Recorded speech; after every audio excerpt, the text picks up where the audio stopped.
to be back. Yeah, I've come back after a few trials and moving around, and as everything I told you in the brief the other day. Anyway, it's good to be back.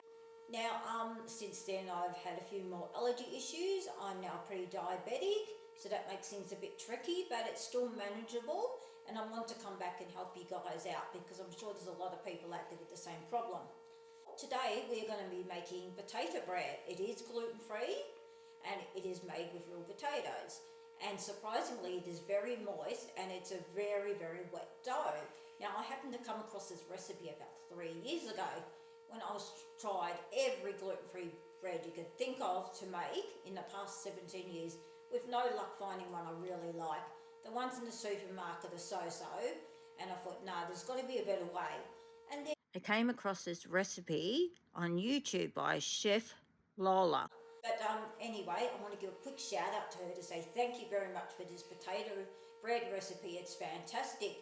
I just had to change the flour around to gluten-free flour and it worked perfectly. She does it in 2 bread pans. I do it in my bread machine, which we're going to be cooking in today. I take the paddle attachment out because gluten-free bread doesn't mix very well in the machine. Yes, I'm going to be mixing it in my stand mixer over there. Yeah, it's a very basic recipe. It consists of flour, eggs, yeast, salt, potato, flour and margarine, and I also just put a bit of oil in it, of course, and milk. And yes, I put a bit of baking powder in it as well. I put about half a teaspoon just to get the extra rise, and do that in the bread machine, and it's done in 1 hour and 55 minutes. So let's get cracking. Well, first of all, excuse me, that's our dog in the background. I hope you don't mind. He's just a bit excited. I think he can't wait for the cooking show to start. Yes, we got 593 grams of, well, it says bread flour, but of course we use gluten-free flour. And this is the bread flour I use from Woolworths in Australia. It's called Free from Gluten Plain Flour. It's the best value one to buy. Plus, it offers a low FODMAP. So for people who have a low FODMAP issues, this is great. So by all means, give it a try, or something similar in your own country. And the supermarket brands I find are quite good. Not all are, but the majority of them are. And this brand is really good. I've been using it a long while. And it's just plain flour I use there. So I've already measured that up. I have sifted it. I sifted it twice just to try and make it like 00 flour as best as I can. So it'll be like a lighter flour. So I've done that. I've also done 42 grams of butter. And I've added 157 grams of mashed potato. Now, I don't know if you can see that, but basically that's it, and it's already been put in, plus 2 eggs. And the butter I use is Nutlex. I think you may have that in your country. I use new buttery flavour, and it's light, which is really good. So yeah, so I use that. Pinch of salt and oil. The milk is 414 mils of milk, which is in here, and I put a tablespoon of yeast into that. This is the yeast I use. If you have something similar in your own country, try and buy it. It works really well. And you put that into your milk after you warm it for, if it's been out a while at room temperature, it's under a minute you have to heat that for. So yeah, so just put a tablespoon of that in. And that'll take a good 10 minutes to actually rise, because it doesn't rise like it does within water. Pinch of salt and a tablespoon of poppy seeds and sugar. It's called whole earth monk fruit sugar. Now, as I was mentioning the other day, I'm not overly keen on it because it has a bitter aftertaste. But if you know of a better sugar that doesn't have a bitter aftertaste and is 1-for-1 ratio, please let me know. I'd love to be able to buy it, as long as I can get it in Australia. Okay? Alright. So I'll start pouring everything into the mixture, everything in, and when I'm ready, I'll come back and we'll put it in the bread machine. As I said, 593 grams of flour, which I've sifted twice, which is great. As I said, the milk was 414 mils, tablespoon of yeast, pinch of salt, 2 tablespoons of that sugar, what else? 2 large eggs, and oil. I just put a tablespoon of olive oil in it. I've got extra virgin today, so yeah, I'll just be putting that in. I start putting the wet mixture in first, and then I start putting some of the flour mixture in. I've already added poppy seeds into it, if you can just see that, about a tablespoon of that. So yeah, I'll start putting that in now, as you're watching me, a bit of each, and then of course then I will start mixing it up. Okay. Okay, let's go. Put some of the potato in. Right, there we go. Put the potato in. Bit of the egg in. Done. And the yeast, now you can see how much that's risen, that's going to be great. So yeah, here we go, and pour some of that in. Right.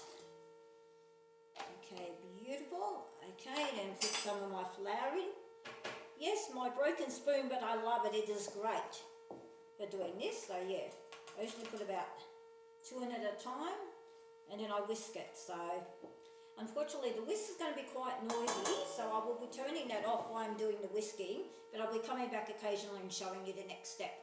Okay, so I'll put the whisk on now. I'm using a stand mixer. Do not try and do it by hand, it's impossible. You'll be there for a long time. And I mix it for about 10 minutes to give it a really good mix so it fluffs up a lot, because when you're using a gluten-free bread machine, it doesn't work very well in there. So you might as well take your attachment out of it, your little beater which comes with it, and don't worry about using it for your gluten-free bread. Just do it my way and it does work quite well. Okay, let's go. Hey guys, as you can see, that's halfway through mixing it a bit. You're going to actually need to scrape it down every so often.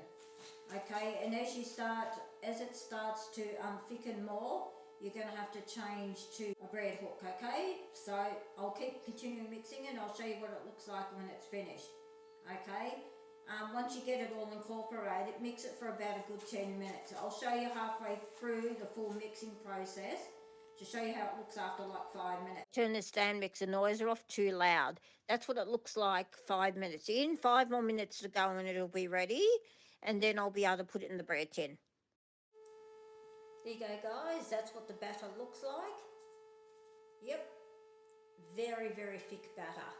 Now I'm about to put that in the baking tin which goes in my bread machine.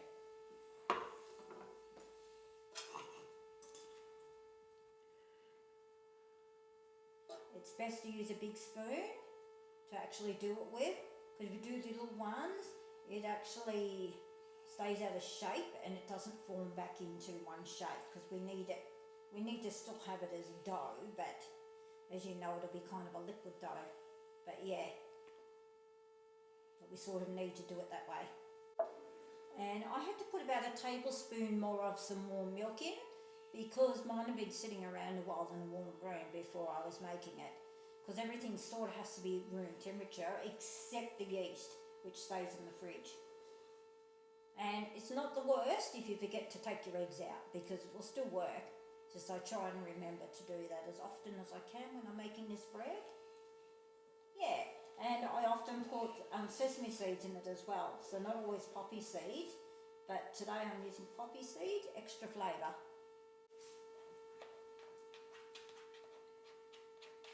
Yeah. And then what I try to do, when I've done it all, is wet my hand or fingers and push it down so that it's mixed. So you know it's all mixed together and on top, and it looks better. That way there's no bit sticking up here and there. Because with a normal dough you can get away with that, but gluten-free dough, no. You sort of can't get away with that. And once you try this recipe, you will not look back, I can guarantee that.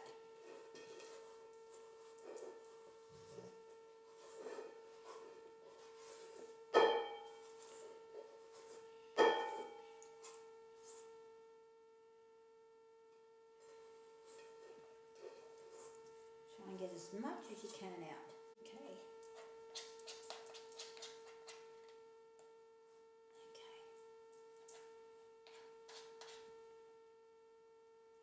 And it's very hard not to get it up the sides of the tin. So if you do that, the best to get some paper toweling and possibly wet it a bit and then wipe it off the side, the batter. Yeah, as best as you can. There you go, now I'm going to wet this spoon. So I can push it down and then I'm about to put it into the bread machine.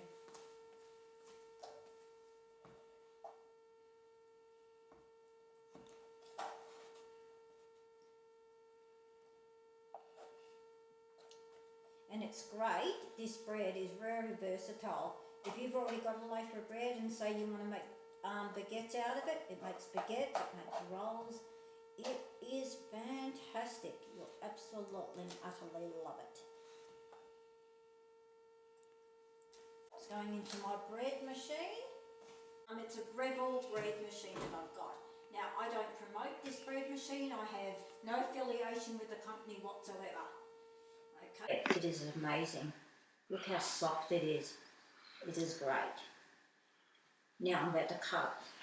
I bought this a while ago to cut my bread because I can't cut bread straight in my life dependent on it. So you wait to see what a slice of this bread looks like. So moist. I won't show you the crust, I'll show you the next one. It's been cooling for about an hour or so, so I thought it was time to cut it.